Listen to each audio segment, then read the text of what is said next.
কি খবর? সবাই ভালো তো? আমরাও এখানে বেশ ভালো আছি। সকাল সকাল এই কুয়াশা ঘেরা পরিবেশটা কি যে অপরূপ সুন্দর দেখতে লাগছে তা কি করে বোঝাই। এই হাড় কাঁপানো ঠান্ডায় কোথায় যাচ্ছি অনেকের মনেই প্রশ্ন জাগবে নিশ্চয়ই। আজ সারাদিনের একটা বড় সড়ো যুদ্ধ আছে। আজ বাবাইয়ের ফার্স্ট ড্রয়িং কম্পিটিশন। আর এইসব ক্ষেত্রে যুদ্ধ বলতে সন্তানের যদি 1.5 কিলো যুদ্ধ করতে হয় তাহলে মায়ের 2.5 কিলো। গল্প করতে করতে কিন্তু জায়গাটায় পৌঁছে গেলাম, বুঝলে? ফুলিয়ার এই চত্বরটায় আমি কিন্তু এর আগে কখনো আসেনি। বাবা, কত বড় বড় গাছ আর প্রচুর ভেঙে পড়া পৌর বাড়ি। দেখে বোঝাই যাচ্ছে বহু বছরের অভিজ্ঞতা সম্পন্ন এনারা। চারপাশটা কিন্তু বেশ গা ছমছমে বলেই মনে হচ্ছে। না, রাতের বেলায় কিন্তু এখানে আসা যাবে না। অনেক কষ্ট করে প্যান্ডেলটা খুঁজে পেলাম। কুয়াশাতে তো কিছু দেখাই যাচ্ছে না ভালো করে। দেখে বোঝার উপায় আছে যে প্রায় বেলা 9:30 বাজে। যাই হোক, এখানে এসে যেটা বুঝলাম, এত কুয়াশা আর ঠান্ডার জন্য এখানকার কার্যকলাপ ওনারা একটু দেরি করেই শুরু করেছেন। সবাই এখনো এসে উঠতে পারেননি, তবে 10টা থেকে ড্রয়িং কম্পিটিশন স্টার্ট হয়ে যাবেন ওনারা জানিয়ে দিলেন।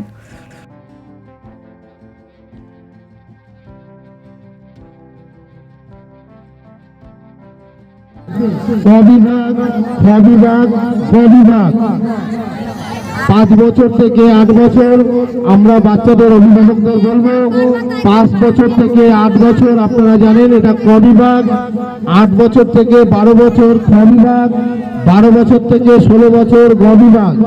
আপনারা ক্লাবের সদস্যদের বলবো ক খ গ এই 3টে আলাদা আলাদা জায়গায় তো করে রাখতে।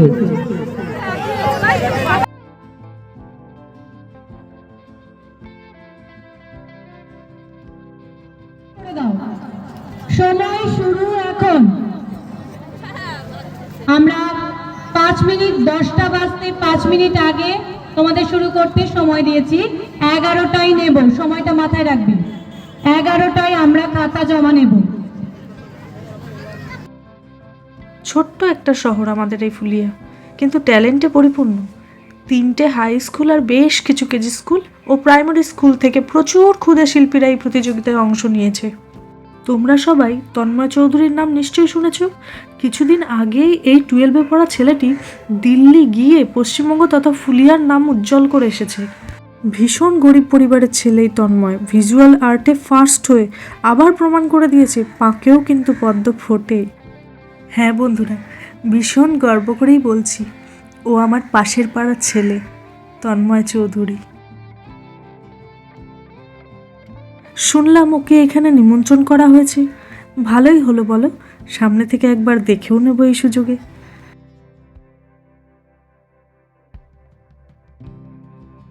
এদিকে চলছে শেষ মুহূর্তের ব্যস্ততা। সবাই এবার হাত চালাতে শুরু করেছে, কিন্তু সমগ্র ফুলিয়া থেকে উঠে আসা এই এত এত প্রতিভার ভিড়ে আমার উচ্চিংড়াটা কি মুখ তুলে দাঁড়াতে পারবে? মনে হয় না। কারণ এক তো এই প্রথমবার কোনো প্রতিযোগিতায় অংশগ্রহণ করা, আর দ্বিতীয়ত কারোর কাছে শেখেও না, কাজেই খুব বেশি আশা রাখছি না। বড়দের সাবজেক্ট হলো নেতাজি আর ছোটদের সিনারি। গতকাল রাত্রেই ঠিক করে ফেলেছিল পেন দিয়ে আঁকবে, কারণ রং বা পেন্সিল এগুলো তো কমন ব্যাপার, এগুলো দিয়ে সবাই করবে। তো একটু ইউনিক কিছু করার জন্যে ও ঠিক করেই নিয়েছিল যে পেন দিয়েই করবে। ওই যে অগ্নি জেলগুলো আছে না, মাত্র 3 টাকা করে দাম, ওগুলোই গতকাল কিনে নিয়ে এসছে বিভিন্ন রং বেরঙের, মানে যে যে রঙগুলো লাগবে আর কি ওর। যাই হোক, পরে গিয়ে যাতে খুব বেশি মন খারাপ না হয় তাই আগে ভাগেই বুঝিয়ে রেখেছি যে তুমি কিন্তু যাচ্ছ পরিস্থিতির অভিজ্ঞতা নিতে, তুমি কিন্তু কোনো রকম এক্সপেকটেশন রাখবে না, এটা তোমার প্রথম প্রতিযোগিতা। ঠিক বলেছি না বলো?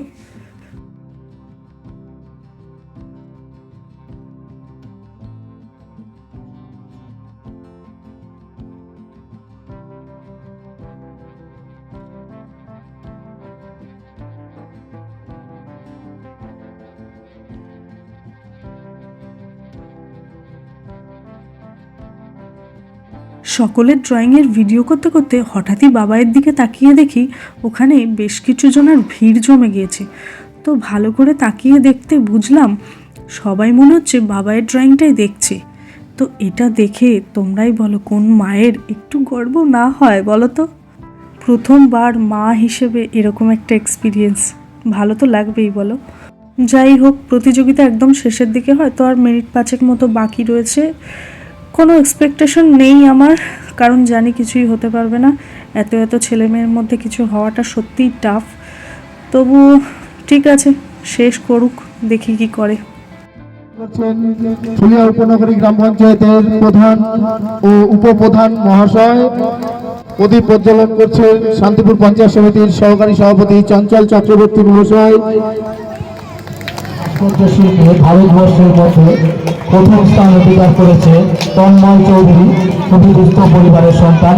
আপনারা একটু করতালি দিয়ে তাকে উৎসাহিত করুন, তার ভবিষ্যৎ। এবং এই যে সেই তন্ময় চৌধুরী, যার কথা তোমাদের একটু আগেই বলছিলাম, আমার সৌভাগ্য আমি সামনে থেকে দেখতে পেলাম। রাহুল পাল, তৃতীয় জিত্ত সান্যাল, তৃতীয় চন্দন মুহুরী।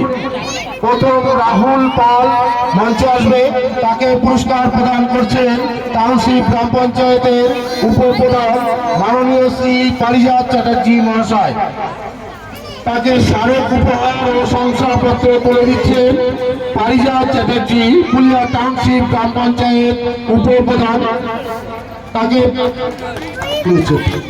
এবার দ্বিতীয় জিত্ত সান্যাল বিভাগ বয়ে জিত্ত সান্যাল, তাকে স্মারক উপহার ও শংসাপত্র তুলে দিচ্ছে আমাদের সঞ্জীব কুমার বিশ্বাস মহাশয়। আপনি স্মারক উপহার ও শংসাপত্র নিয়ে যান। চন্দন মৌরিকে পুরস্কার তুলে দেবে অঞ্জন কুমার সরকার। এসেছিস?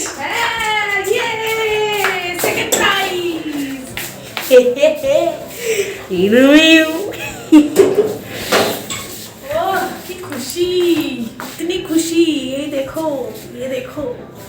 যাক, ফাইনালি হয়েছে। Unexpected date. ওয়াও,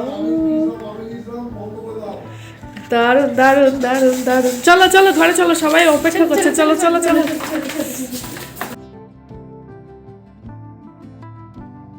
এটা সত্যিই আমাদের সকলের কাছে আনএক্সপেক্টেড ছিল একেবারে।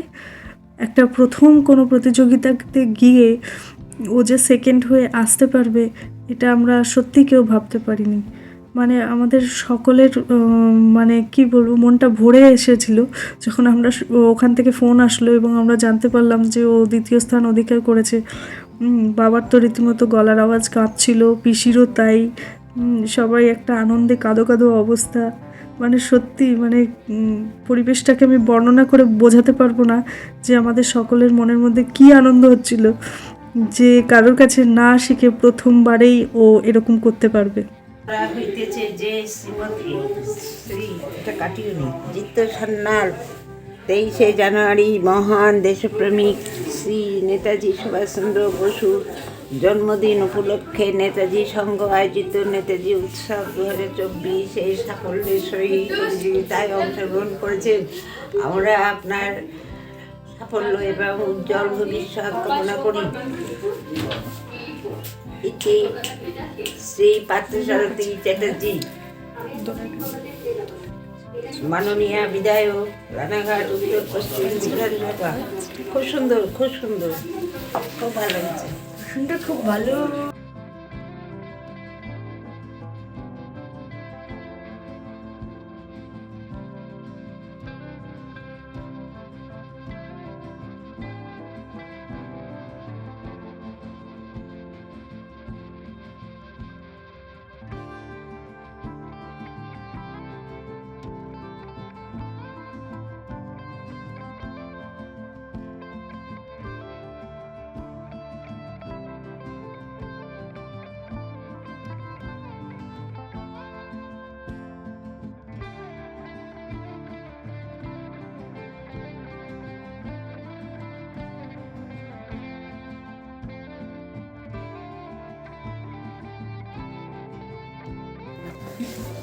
তোমাকে অনেক আশীর্বাদ করি, তুমি অনেক বড় হও, অনেক নাম করো।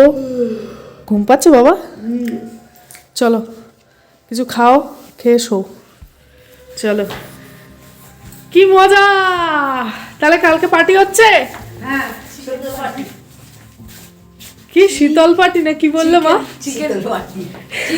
মা বলছে শীতল পার্টি। যাই হোক, সারাদিনের যুদ্ধ শেষ হলো। শুধু শেষই হলো না, যুদ্ধ সফলও হলো। মুখের হাসিটা দেখছো তো সবাই, একেবারে বাঁধিয়ে রাখার মতো। কিন্তু আজকে মনে হচ্ছে ওই প্রাইজটা মানে ওই ট্রফিটা নিয়েই ঘুমাবে। রাত এখন প্রায় 7:30 পৌনে 8টা মতো বাজে।